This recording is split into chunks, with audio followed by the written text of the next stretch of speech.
Okay, we're going to do a short candidate profile today. Not really much to talk about. Amy Klobuchar. I figured I'd at least cover her since, whatever. I don't think she's going to go very far. Not much to say besides, she does seem like she gets a lot done in the U.S. Senate. Not that I'm saying that what she's doing is good, because the only thing that I've been able to dig up is that she does have just a remarkable record for passing legislation. So, anyway, Klobuchar is a senator from Minnesota. Let's get into the presentation then. Okay, she was born in Plymouth, Minnesota, which is in the Minneapolis area, and her dad was a journalist and an alcoholic, and I believe they got divorced, if I remember correctly from her short bio. Then you have her Yale degree in political science. She was kind of a dynamo, going through college and all that. Member of the College Democrats and the Feminist Caucus. Gee, doesn't that make you want to vote for her, I guess.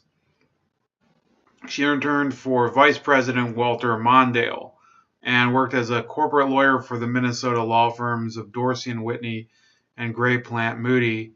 And then she was the Hennepin County attorney from 1999 to 2007. Then she was elected in 2006 to succeed Senator Mark Dayton.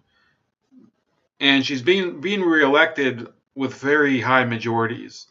Okay, she's passed more laws than any other U.S. senator through the year 2016. I don't know if that was just for that term or, for a longer period, but it is sort of impressive, especially if you think about the Democrats did not have a majority after 2014. So, something to think about or not. I mean, what does that really mean? I don't know. It could be that some of these laws are garbage, and she did vote for Obamacare. So that's definitely a no vote from me. I'm going to vote for somebody else. Then February 2019, which would be last month, BuzzFeed News reported a hostile working environment in her office. She screams at people. There's the salad cone story, which I find kind of funny, and it would be probably kind of humorous to have somebody like that working in the White House, because that is kind of disgusting, but it's pretty funny if you think about it. It's kind of like a Seinfeld situation there. Oh, you eat salad with a comb? What do you eat? What was it? What was that candy bar? I think it was the Baby Ruth with a fork and knife. So let's look at these. It's gonna be. Let me see if we can get these to work. She is not, like, I'll tell you what. I'll let you watch these clips and I'll tell you what I think about her, because there's really, sometimes you wonder why people just don't have it. And at a certain point, it just becomes clear that even though you can't put your finger on it, she just doesn't have it.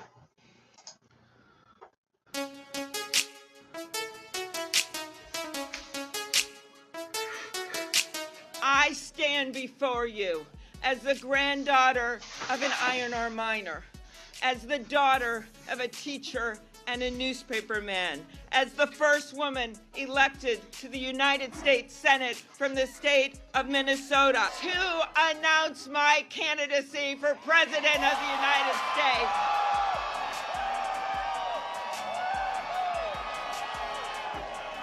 Was there ever a time when you drank so much that you couldn't remember what happened or part of what happened the night before? No. So you're saying there's never been a case where you drank so much that you didn't remember what happened the night before or part of what happened? You're asking about, blackout. I don't know. Have you?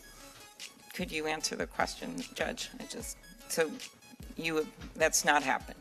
Is that your answer? Yeah, and I'm curious if you have. I have no drinking problem, Judge. Yeah, nor do I. Okay, thank you. I asked Attorney General Sessions, if you're confirmed, will the Justice Department jail reporters for doing their jobs? A news organization has run through a red flag or something like that, knows that they're putting out stuff that will hurt the country. There might be there could be a situation where someone would be held in contempt. Been a state that has really tried to judge people on their abilities, on their experience, on what they could contribute. We work across the aisle all the time, but we have to see more of it. And when people are afraid of pissing off President Trump, and so they won't come over and work with us, that's a problem. So people are going to have to rise to the occasion. All right, that was her talking in a couple more formal and public situations. Here's her at a what would you call a roast? It's Minnesota roast. And why don't you enjoy this stand-up comedy or something?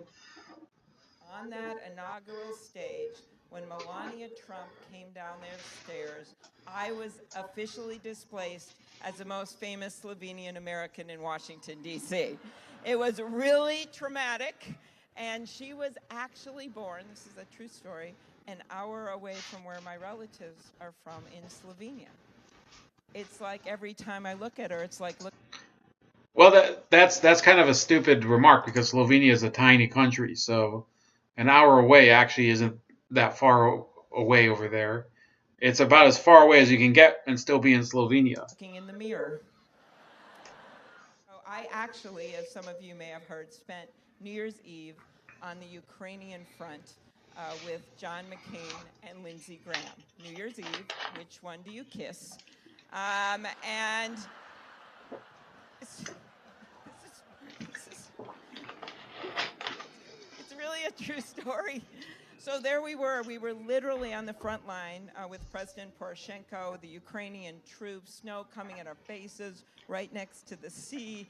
And Poroshenko on live Ukrainian TV wants to show American might, wants to show Putin, wants to show Trump. So there the three of us are standing there. No idea this was going to happen. He presents McCain with a machine gun. He presents Lindsey Graham with a pistol. And I'm like, and he presents me with 2 daggers. That's really happened. And then later on, when we got back to Kyiv, they decided that was just a little sexist. I was totally happy with the 2 daggers. There was no difference. And so then they also gave me a pistol. So then luckily for all of us, the Navy confiscated all the weapons. And McCain just keeps saying, "Where's my machine gun?" Over the past few months. Yeah, that's enough of that. Okay, so that's it, and there's really not much more to talk about. Now, I was looking for some clips of the CNN town hall that they did with her, but apparently it was so poorly watched that I couldn't even find any smaller clips of it. From what I understand, she has committed to not supporting Medicare for all. So if you're a progressive, I'm probably assuming you already know you're not going to be voting for her. I'm not progressive, so it doesn't matter. I wouldn't be voting for her anyway. Now, look, Amy Klobuchar is in the race for one reason, and I would say it's this. She wants a cabinet post, or she wants to be a vice presidential nominee. She wants to kind of get higher than the Senate. There are a few candidates like that besides her. Julian Castro is definitely one of those, and you could probably say that this idiot Peter Buttigieg is, and then there's, a lot of these candidates are the ones who just entered in the past couple of days for sure. Jay Inslee of Washington and John Hickenlooper of Colorado. They're not going to be the Democratic nominee, in my opinion. I mean, well, we don't know how the race is going to turn out, but I don't know who's thinking, well, I'm going to vote for Hickenlooper, Klobuchar 2020 or something, or vice versa. Those are people who, yes, they might have some resonance with people in their local communities, on their state level, because they come from that state and they sort of represent the type of ethic that comes from there. We have a similar thing here. We have Governor DeWine, who's just he's a clown. He's a short midget. He can barely he needs phone books to see past the top of his desk, and he just passed a gas tax. So people are like, he's good enough. He's not going to take our guns, and he's going to veto any legislation that permits more abortion, or he's going to support pro-life policies, so they'll vote him in, even though in terms of everything else, he's not exactly very much of anything. So, back to Klobuchar. She is, the Minnesota nice really does encompass her. She can give like kind of a bland, competent, public image, but in reality, beyond that, I would say that her place really is suited for the U.S. Senate. She's not going to be a leader for any country on the international stage. You saw, I mean, if you look at any of these clips, which are some of the few clips that there are, this is a person who can get on socially, but she just has no charisma. There's no improvisation behind it, and it's all rehearsed. So I would say that Klobuchar is kind of what I would like. She's kind of like the Hillary Clinton with no obvious scandals at the moment, and maybe it positions her to be a good dark horse pick for the vice presidency, perhaps a cabinet post. But I don't see her winning anything. She's probably not going to perform very well. Maybe she might perform somewhat well in Iowa, but I'll tell you a different issue. Minnesota is a state where traditionally there's these politicians who seem to have everything that you need in terms of resume stuff and things that they did in their past, and then they end up going to the election and getting their clock cleaned. There were already two candidates who ran for president from Minnesota as Democrats. You had Hubert Humphrey in 1968, lost to Richard Nixon, and then in '84 you had Mondale, who happened to be her boss and was vice president under Carter, and he was just slaughtered by Ronald Reagan in his second term election, his re-election effort.